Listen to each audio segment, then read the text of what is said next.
పంట పెట్టద్దు అంటున్నాడు. యాసంగి నీ అయ్య జాగనీదా భూమి నీదా, ఈ భూమి మీద హక్కు నీదా, మా ఇష్టమైన పంట పండించుకుంటాం, వాడుదో కొంటెవరు లేకుంటే లేదు అని నిలదీసినటువంటి రైతుల సందర్భాన్ని ఇవాళ మాట్లాడుకోవాల్సినటువంటి అవసరం ఉన్నది. కోడి పెంపుడు కుక్క అయినటువంటి ఈ బండి సంజయ్కి ఎందుకు ఆలోచన వస్తలేదు అన్న విషయాన్ని కూడా మనం గుర్తు పెట్టుకోవాలి దయచేసి. ఇక్కడ ఎంపీఏ కదా, మా కరీంనగర్ లో ఉన్నావు కదా, మా గల్మలనే ఉన్నావు కదా, సోయి లేదా, భూమి ఎట్లుంటో తెలియదా అంటే నాకు తెలియదు.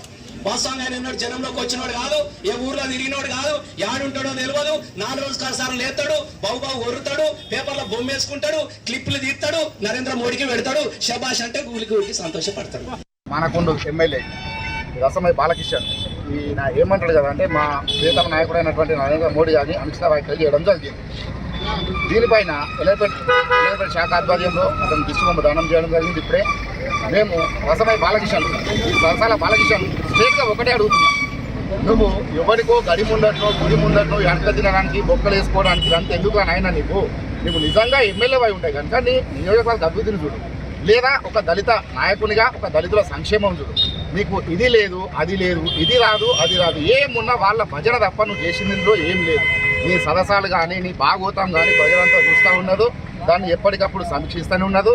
దీనిపైన నువ్వు ఏదైతే అనుచిత వ్యాఖ్యలు చేసినావో ఖచ్చితంగా మా బండి సంజయ్ గారికి అలాగే మా మోడీ గారికి ఖచ్చితంగా క్షమాపణ చెప్పి తీరాలి.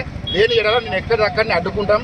రాబోయే కాలంలో ఇదే ఎల్లరిపల్లి శాఖ నుంచి చెప్తున్నాను నేను, రాబోయే కాలంలో నువ్వు గతంలో ఏదైతే కేసీఆర్ నీకు టికెట్ ఇవ్వనప్పుడు ఎట్లా తిట్టినావో, ఎట్లా ఇబ్బంది పెట్టినావో, లాస్ట్కి వస్తే టికెట్ ఇచ్చిన తర్వాత ఎమ్మెల్యే అయినాక ఇలా వాడి కాపల కుక్కలకి ఎట్లున్నదో అంతా జనం చూస్తున్నారు. ఇదే ఎల్లడిపల్లి శాఖ నుంచి మేము ఖచ్చితంగా చెప్తా ఉన్నాం, రాబోయే రోజులలో ఖచ్చితంగా నీ ఓటమి ఖాయం, నీ గోరి కట్టడం ఖాయం. ఎల్లడిపల్లి శాఖ తరపు నుంచి ఆ రోజు నువ్వు ఏదైతే డబ్బు చదువు అని ఏదైతే పోయినావో అది మా ఎల్లడిపల్లి శాఖ నుంచి ఖచ్చితంగా నువ్వు ఓడిపోయిన తర్వాత బహుమానంగా ఇస్తామని ఈ సందర్భంగా చెప్తున్నా. నీకు గుర్తుంచుకో రసమై బాలకిషన్, నువ్వు ఇలా ఏదో నీ ఇష్టం వచ్చినట్టు మాట్లాడుతా అనుకుంటే కలవది. సిద్ధాంతాలు నీ పార్టీకి ఏమైనా సిద్ధాంతాలు ఉన్నాయా, నీకేమన్నా ఉన్నదా? మా పార్టీ ఒక సిద్ధాంతం గల పార్టీ, మా వ్యక్తులు ఒక సిద్ధాంతం గల కార్యకర్తలు. నీకేం తెలుసనరా నాయన, మా మీద నువ్వు బుధజడానికి ప్రయత్నం చేస్తున్నావు. సరే ఈ చేసేదా వాళ్ళు గడిలు ఉన్నోళ్ళు చేయరా, ఇంకా వేదడు ఎవ్వరు లేదా నాయన, నీకెందుకు ఈ బాధ? ఇప్పుడు నీలాగా ఇంకా ఎమ్మెల్యేలు ఉన్నారు కదా, వాళ్ళందరికీ లేని బాధ నీకేం వచ్చిందా అంటే కొద్దిగా 2 ఎక్కువ బొక్కలు తాదా నాయన. ఈ బొక్కల కోసం ఆశపడక బిడ్డ, నువ్వు రా. వాళ్ళు ఏదో ఎంగిల్ బొక్కలు ఎందుకు నాయన, మా ఎల్లడిపేట వస్తే నువ్వు ఉండే అడ్రస్కు రోజు 2 బొక్కలు మేము ఫ్రెష్ పంపుతాం నాయన. బొక్కల కోసం మర్చిపో, నీ సమాజం కోసము నీ నియోజకవర్గం కోసం కొట్లాడమని సందర్భంగా గట్టిగా చెప్తా ఉన్నాం.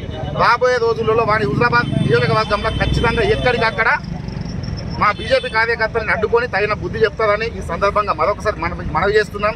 అయ్యా రసమై కాదు, నీకు ఇంత చిత్తశుద్ధి ఉంటే దళితులకు ఇస్తాన 3 ఎకరాల కోసం ఎప్పుడన్నా మాట్లాడినావా? దళితులకు ఇస్తాన లోన్ల కోసం మాట్లాడినావా? ఎస్సీ ఎస్టీ సప్లాన్ కోసం ఎప్పుడన్నా మాట్లాడినావా?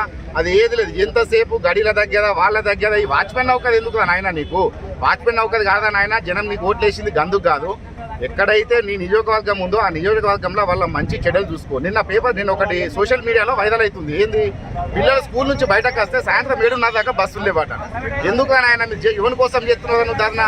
హాయ్ ఫ్రెండ్స్, మా టుడే టుమారో యూట్యూబ్ ఛానల్ చూస్తున్నందుకు చాలా థ్యాంక్స్. మరిన్ని లేటెస్ట్ వీడియోస్ కోసం వెంటనే సబ్స్క్రైబ్ చేయండి. అలాగే ఈ బెల్ ని కూడా రింగ్ చేసేయండి. మా నోటిఫికేషన్స్ అన్ని మీ మొబైల్లో వస్తాయి. అలాగే మా వీడియోస్ మీకు నచ్చితే లైక్ చేయండి, షేర్ చేయండి, నచ్చకపోతే కామెంట్ చేయండి.